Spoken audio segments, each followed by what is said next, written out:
자, 수두증, 소아수두증이에요. 보통 애기들이 수두증에 걸리면 어떤 증상이 잘 생기는가? 이건 뭐 환자마다 틀리니까요. 일단 대략적인 이런 증상이 생길 수 있다 하는 정도를 봐주시면 돼요. 머리 쪽에 보통 수두증이니까 머리가 되게 커지겠죠?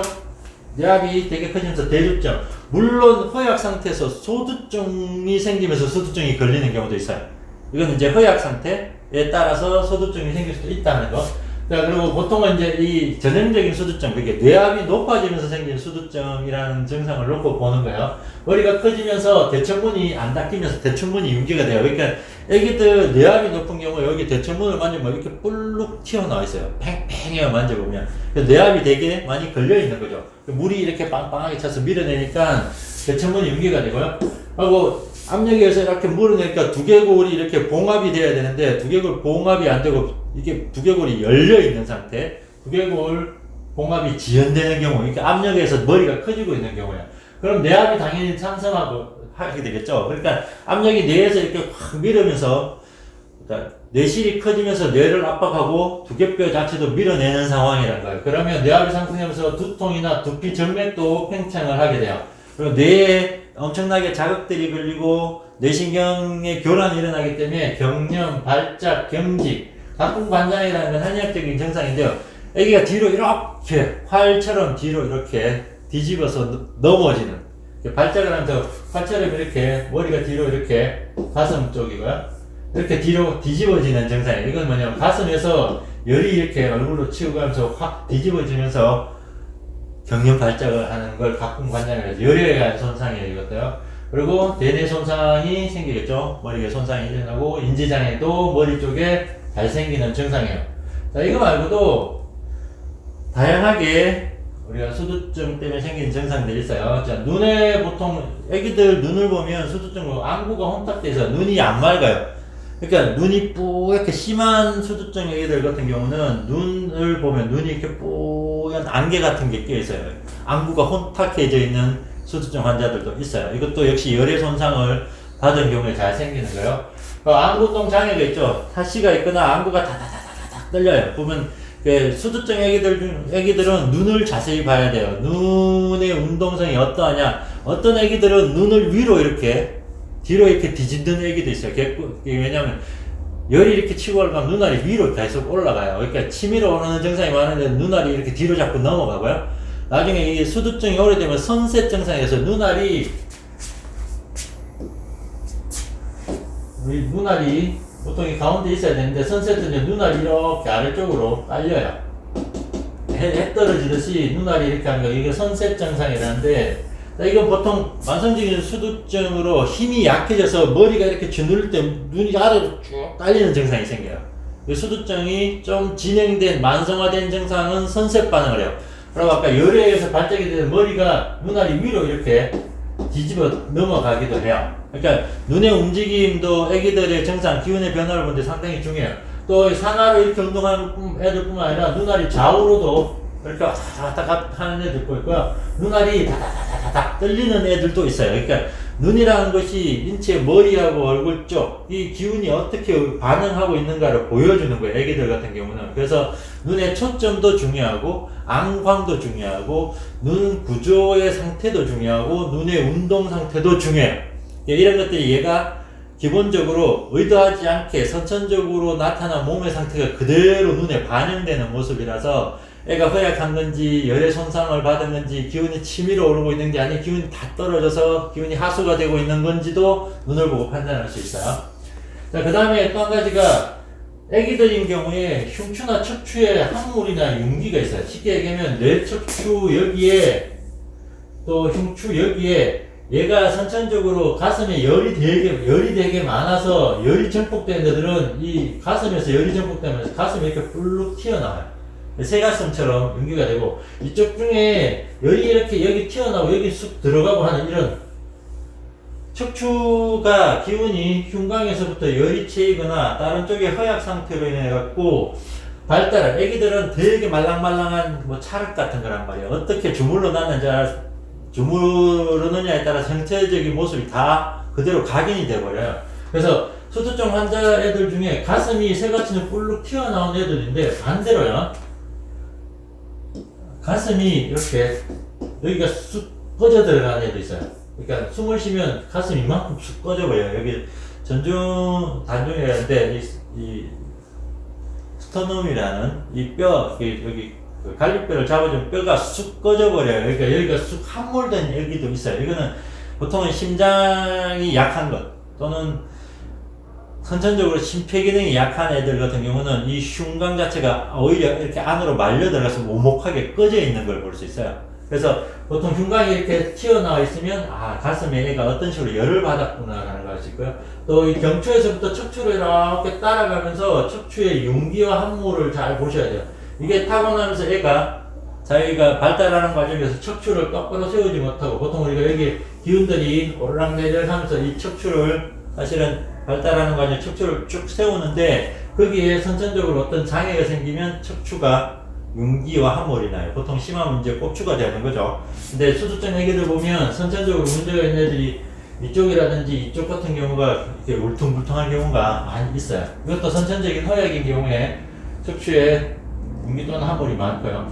전신증상은 당연히 이제 수두증이 생기면서 애기들이 인지와 발달 장애가 생기죠. 그래서 신체 발달이 지연이 되고 치아나 모발, 신장, 체중 등이 전부 다 잘 못 자라죠. 그래서 신체 발달이 안 되니까 보행장애나 인지장애, 또 기면증이라는 증상인데 이것도 허약한 애들한테 생기는 증상이에요. 수두증애가 계속 잠만 자요. 눈도 못 뜨고. 이건 선천적인 허약을 해결을 못한 거예요. 그래서 허약하니까 애가 못 움직이는 거예요. 못 움직이는데 어떻게 심장 박동이 강하게 되고 뇌척수액으로 충분히 영양 공급을 하고 뇌척수액을 돌려서 수두증을 치료하거나 인지장애를 풀 수 있냐는 거예요. 그런 일이 안 벌어진다는 거죠. 그래서 이 선천적인 허약 상태를 해결해 줘야지만 애기들이 건강하게 자랄 수 있다는 거예요. 자, 수두증을 위한 발달장애인데요. 이건 당연히 이제 허약한 상태를 기반으로 신체 발달이나 인지 발달이 잘 안 되구나. 그럼 신체 발달장애에 대한 어떤 장애가 잘 생기는가? 일단 치아 발육이 잘 안 돼요. 애기들 약한 애들 이가 잘 안 자라고요. 신체 발달이 당연히 잘 안 되겠죠. 신체 발달이 안 되니까 애들이 겨울수에 따른 신체 활동을 못 하는 거예요. 앉아있거나, 이렇게 기거나, 또는 쓰거나, 걷거나 하는 걸 잘 못해요. 물건을 짚거나 하는 것도 잘 못하고요. 그래서 겨울수에 따른 신체 발달도 지연이 일어나고요. 또 머리카락 같은 것도 잘 못 자라죠. 예, 영양이 부족하니까요. 그러니까 뇌 조직도 발달이 잘 안 돼요. 그러니까 뇌가 연약한 상태가 되죠. 그러니까 고열의 손상이 돼도 뇌 쪽에 문제가 일어나지만 허약 상태로 인해서 영양 결핍 상태가 지속돼도 뇌 발육에 문제가 생기는 거죠. 이게 또 발달장애의 하나의 과정이고요. 그리고 이제 힘이 빠지니까 제가 하지만 보행장애, 신체 발달이 안 돼 보행장애가 생기는 거죠. 못 쓰는 거예요. 수두증 애기들이 대개는 보행을 제때 못해요. 왜? 머리에 물이 찼는데 애가 다리에 힘이 없어요. 이상하죠?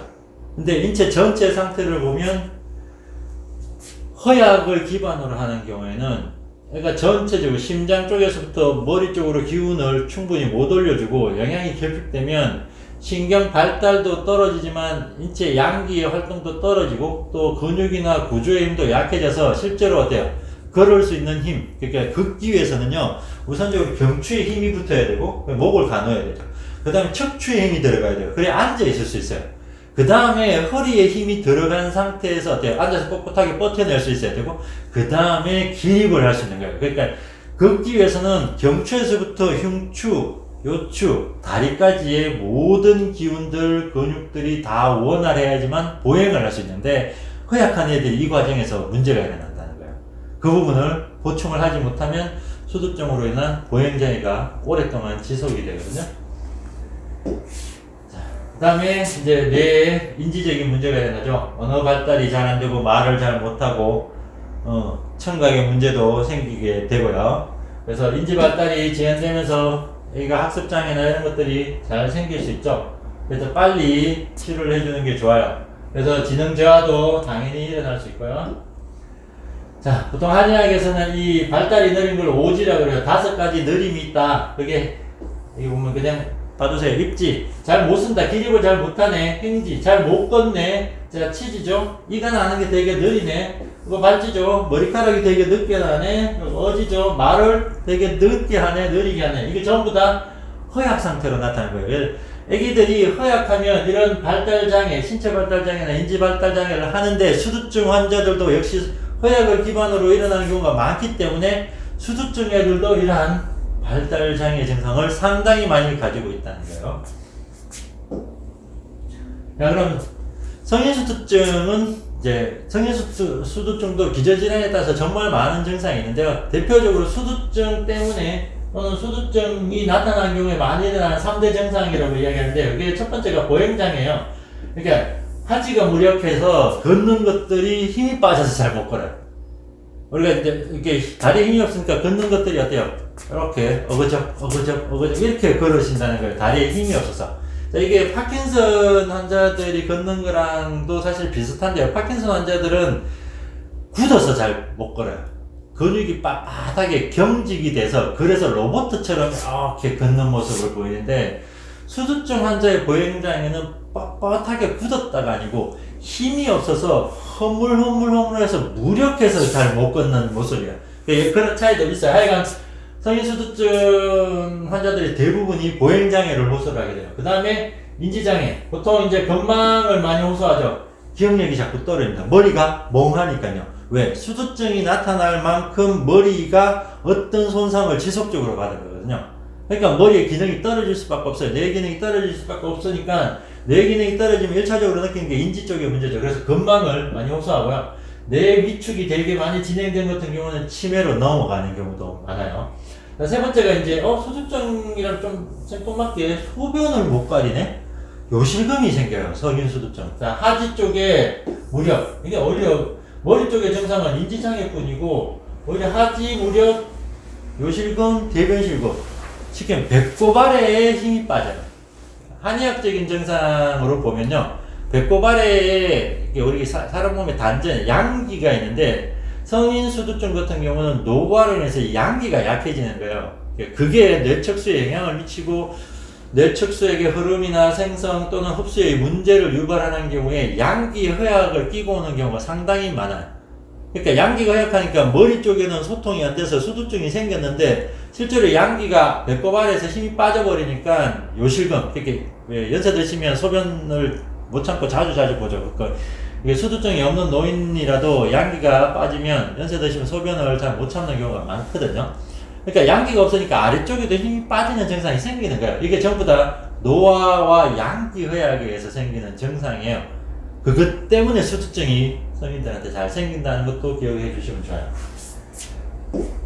자, 그 다음에 원래 가지고 있던 다양한 기저질환들 있죠. 고혈압, 당뇨, 중풍, 또 뇌종양, 또 정신과적인 문제, 오랫동안 화병, 우울증 또는 심폐질환들, 또 영양결핍이나 노화나 뇌 위축들, 이런 것들이 복합적으로 성인 수두증을 만들어요. 그러니까 연세 드신 분들이 머리에 물이 찼다, 뇌실에 물이 찼다 해서 션트 수술이나 무슨 배액술을 해서 모든 문제가 해결될 수 있냐고 이제 거꾸로 생각해 보면 단순히 뇌실에 물을 빼서 이 모든 문제가 해결되지 않아요. 노화로 인한 문제, 장부 조직이 허약한 상태, 그리고 전체적으로 기저질환으로 일어나서 다양한 기저질환들 때문에 벌어지는 여러가지 증상들이 복합적인 상황에서 뇌실에 물도 차는 거거든요. 수두증도 생기는 것 뿐이에요. 그러니까 수두증이, 거꾸로 얘기할까요? 수두증이 보행장애를 만들고 인지장애를 만들고 요실금을 만든 게 아니라는 거예요. 또 수두증이 고혈압을 만들고 수두증이 당뇨를 만들고 화병을 만들고 수두증이 영양결핍을 만든 게 아니라는 거예요. 오히려 이런 것들의 문제가 복합적으로 머리, 뇌에 영향을 줘서 성인 수두증이 나타나고 있는 거예요. 왜냐하면 수두증은 하나의 증상이거든요. 이게 원인일 수가 없는 거예요. 그냥 뇌실에 물이 찼네? 이게 수두증의 전부란 말이에요. 그래서 이러한 증상을 유발하는 요인들이 생각보다 많은 이유에서, 복합적인 이유에서 수두증을 만들고 있기 때문에 그 환자분이 어떤 상태냐를 진단해서 그 문제를 하나씩 해결해 줘야지만 수두증으로 일어나는 다양한 이런 증상들을 없앨 수가 있는 거예요. 아까 이제 뇌위축과 백질연화인데요. 뇌위축이라는 게 뭐냐면 여기 이제 사진을 보시면 사실 대뇌가 이렇게 다 차 있어야 돼요. 여기 뒷부처럼 이렇게 깔끔하게 선이 있는 게 정상적인 뇌 구조인데요. 여기 보면 검게 보이는 콕콕콕 파여져 있죠. 이렇게. 그죠? 여기도 보면 이렇게 다 파여져 있죠. 그러니까 이런 부분들이 뇌가 다 파여서 사실은 위축돼서 없는 거예요. 여기 이렇게 뇌가 이게 가운데는 이게 수두증이에요. 물이 까맣게 보이는 게 물인데 여기는 지금 내실에 물이 차 있는 거 단면으로 이렇게 찍었는데 옆쪽에 보면 검게 물이 차 있죠. 그렇죠? 여기 보면 여기 빈 공간이 있다는 거예요. 빈 공간에 물이 차서 여기도 검게 보이는 거예요. 이 말이 뭐냐면 노화가 돼서 뇌가 없어진 거예요. 쭈그러들어서. 그걸 뇌 위축이라 하거든요. 그러니까 뇌도 우리가 왜 나이가 들면 골다공증이라 그래요. 뼈 안에 골수가 가득 차 있어야 되는데 골수들이 다 빠져나가서 빈 공간이 생긴 걸 골다공증이라 해요. 뼈에 구멍이 되게 많아 보이네? 그 구멍에 뭐가 있었는데 골수가 차 있어야 되는데 골수들이 다 빠져나가 버린 거예요. 왜? 영양결핍이나 노화에 의해서. 뇌도 똑같아요. 뇌 척수도 뼈 속에 있는 영양물질이라는 측면에서 동일한 거죠. 그래서 이분이 오랫동안 뇌 척수에 어떤 손상을 주거나 영양 결핍 상태를 주면 뇌가 쭈그러들어 버려요. 그래서 뇌 위축이 생기면 이런 부분에 손상이 일어나는 거예요. 그래서 사진을 보고 뇌 노화가 많구나. 그래서 뇌 위축이 있는 상태구나. 라는 걸 알 수 있고요. 자, 백질연화는 뭐냐면 지금 이분도 마찬가지 여기 이 뇌실 주변에 보면 하얗게 찍혀 있는 모습이 있어요. 이렇게 하얗게. 이분도 마찬가지죠. 뇌실 주변에 하얗게 지금 찍혀 있는데, 여기가, 자, 요 부위, 뇌실 주변에 하얗게 있는 부분이 뭐냐면, 대뇌에서 사실 신경이 이렇게 다 가운데로 모여들죠. 아까 우리 그림으로 보면 뇌척수, 가운데로 신경들이 다 모여들어서, 여기서 모여서 쭉 척수로 내려가는 거죠. 우리 브로콜리, 이렇게 브로콜리를 보면, 브로콜리가 이렇게 생긴 게 있으면 이렇게 쭉 걔도 이렇게 뇌처럼 생겼죠. 그래서 여기 보면 이게 대뇌단 말이에요. 대뇌의 신경들이 가운데로 다 모여서 척추로 내려가는 거예요. 여기 모여서 여기 이렇게 척추 모여서. 그래서 여기 뇌실이 있는 거죠. 뇌실 주변으로 신경들이 다 내려와서 쭉 타고 내려간단 말이에요. 그러니까 여기 뇌실 주변에 신경들이 노화가 돼서 손상을 받으면 이 부분의 신경들이 이렇게 손상되면 하얗게 보이는 거예요. 그러니까 이걸 백질연화라고 해요. 그러니까 뇌의 바깥이 여기가 회백질이라 하는 거고요. 회백질이고요. 안쪽을 백질이라 그래요. 뇌의 백질 부위가 연화가 됐네. 제가 말했지만 손상이 돼서 딱딱해져 버렸네. 그러니까 뇌신경이 둔화가 됐네. 이런 의미단 말이에요. 그러니까 여기에 신경 손상들도 잘 생겨요. 이렇게 그럼 신경이 쭉 타고 내려가는 신경이 둔화가 됐으니까 전체적으로 신경 반응이 둔화가 돼요. 이것 때문에 연세 드신 분들한테, 성인수두증 환자분들한테 이 두 가지의 모습들이 잘 보여요. 그러니까 뇌 위축, 여기도 보면 뇌가 이렇게 많이 구멍이 위축이 있죠. 이 위축 정도도 사람마다 틀리고요. 부위도 틀려요. 대뇌가 막 이렇게 푹 파여진 분들 있어요. 이런 분들이 이제 알츠하이머 치매가 되게 심하게 오는 경우가 많아요.